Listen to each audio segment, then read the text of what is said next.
Hi everyone, my name is Addie, and the poem I chose to do is Running Orders by Lena Kalaftafua. Hopefully I pronounced that right. If not, I'm sorry. So a little bit of context about this poem is that wrote this and published it in 2014. It's about the war in Gaza, and it has a lot of themes of hopelessness and perseverance. The setting is in Gaza as she's writing this poem, and Gaza is a beach-facing country, which is important, and that you'll see as we read it. And the perspective of this is like a mother navigating the war with her children, having this sense of being trapped in her homeland in this war zone in their home. So, yeah, the poem says, "They call us now before they drop the bombs. The phone rings, and someone who knows my first name calls in perfect Arabic. This is David. And in my stupor of sonic booms and glass shattering symphonies still smashing around in my head, I think, do I know any Davids in Gaza? They call us now to say, run. You have 58 seconds from the end of this message. Your house is next. They think of it as some kind of wartime courtesy. It doesn't matter the fact that there's nowhere to run to. It means nothing that the borders are closed and your papers are worthless, and mark your life person, and mark you only for a life sentence in this prison by the sea. And the alleys are narrow, and there are more human lives packed one against the other, more than any other place on earth. Just run. We aren't trying to kill you. It doesn't matter that you can't call us back to tell us the people we claim to want aren't in your house, that there's no one here. No one here except you and your children, who are cheering for Argentina, sharing the last loaf of bread for this week, counting candles left in case the power goes out. It doesn't matter that you have children, that you live in the wrong place, and now is your chance to run to nowhere. It doesn't matter that 58 seconds isn't long enough to find your wedding album, or your son's favorite blanket, or your daughter's almost completed college application, or your shoes, or to gather everyone in the house. It doesn't matter what you had planned. It doesn't matter who you are. Prove you're a human. Prove you stand on two legs. Run. So that was Lena's poem. And a lot of this is very important to the people in that time where they were going through this war, and not there was not a lot of like people advocating for the poem or for the war, sorry. And this poem was that sort of like advocation that Lena was hoping to give to those people, especially having nationality there. Now, this poem has a sense of lightheartedness, and because this is like a mother with her children, this has a lot of like gentleness and compassion that like a mother would.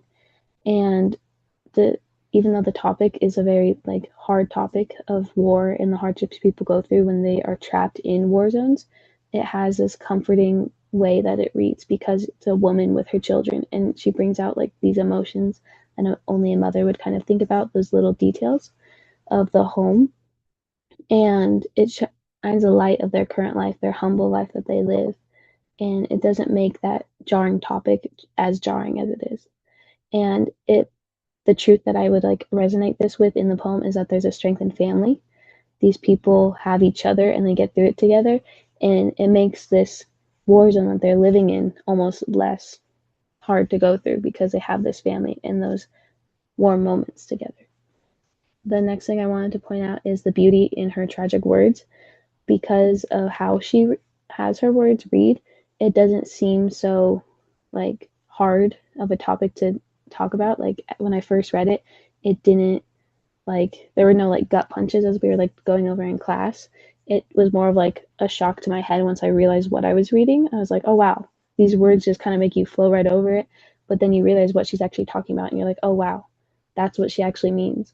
It's talking about all these memories of the home and these things that they have and their current life status. But then it's like, oh, they're running for their life right now. They could die in 58 seconds.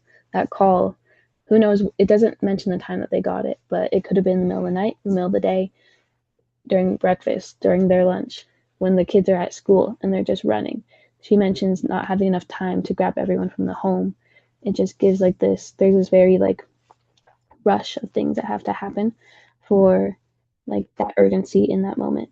But it's a very beautiful way that she puts it, like I said. And that poem like reads like a story. she has no real graphic words to make you like, oh my gosh, this is a war zone. The only real graphic images that she shares in her poem is talking about the bodies laid atop of one another in the streets of the cramped alleyways. And that's not really like a graphic image with her words. It's more of like a disturbing image because it's nothing very like graphic. There's no blood or like broken bones or anything. It's just saying that there's bodies laying in the streets, which is more disturbing, as I said. Now, some of her quotes to match this is here. I like quoted some of the words that kind of resonate with that. She mentions that it's a war courtesy, that phone call that you get just saying, hey, this is how much time you've got before the bomb hits your house, potentially. Hope you make it out. It's like a courtesy. It's something people do to help. But in the sense, it's like, it's just what you do in hope that that these people will be safe, but there's no guarantee of anything. It's almost ironic that she says a courtesy because it's not necessarily a courtesy. You're not going out of your way to help someone, you're just warning them and hoping for the best. The next quote I have when she's talking about the country as this prison by the sea.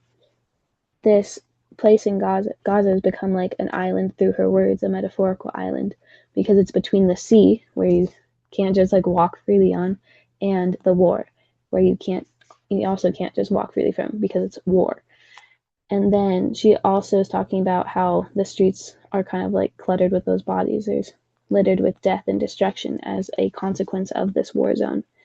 This island, their homeland, is because there's no escape. They're trapped there. They can't just go the way they would wish to be safe. Their home has become a cage in a sense. And the final quote I wanted to bring up to just kind of see like her words is that it doesn't matter who you are. Prove you're human. Prove you stand on two legs. Run. That's how she closes her poem.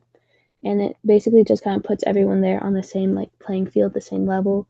That term survival of the fittest is what it reminds me of. Is like everyone's just running like either from fear or like just will because they don't want to die. There's no like urge to want to die ever really.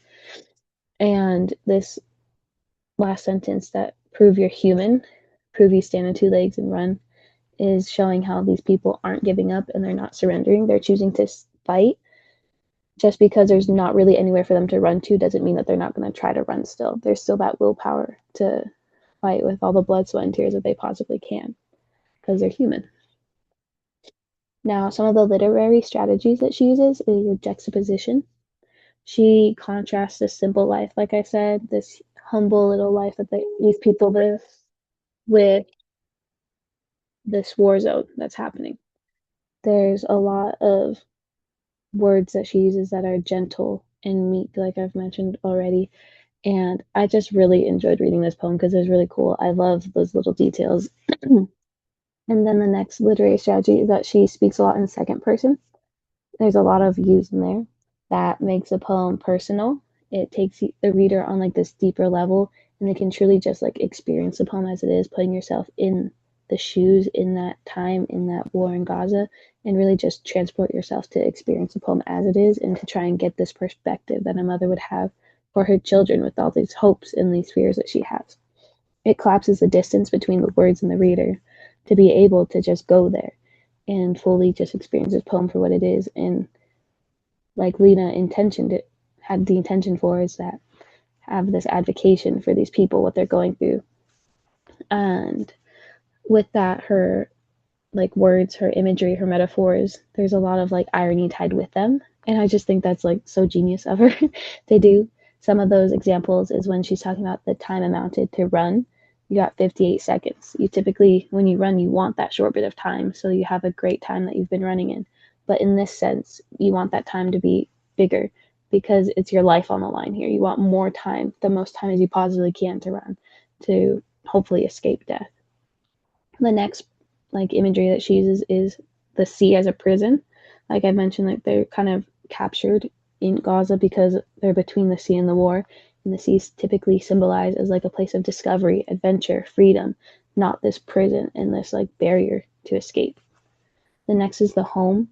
She's mentioning how the like a home is meant to be lived in, and the home they have to flee from the home, and it becomes like this empty home. Doesn't know She doesn't know if there's people there that they can call. She mentions that you can't gather everyone from the home. It's this really weird thing because you're running from that sanctuary, that safe place that a home typically is. The home is what's about to be destroyed to end people's lives. And household items are like another thing that she uses for that, is that there are like all these little things that she shows, and it's typically like, oh, we have all these things in our house, like look at what we've got. But in reality, it's like the last of these things. She's talking about like the bread that might be the last, the candles that might be the last. She talks about shoes, college applications, all these little things, wedding albums that they made.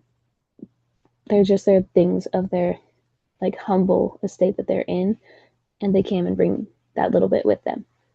And overall, all of those like imagery pieces that she uses is showing the bigger picture in a way. It shows what's missing from their life. There's no father, there's no protection, there's no like a big amount of food if they're like rationing their bread, basically.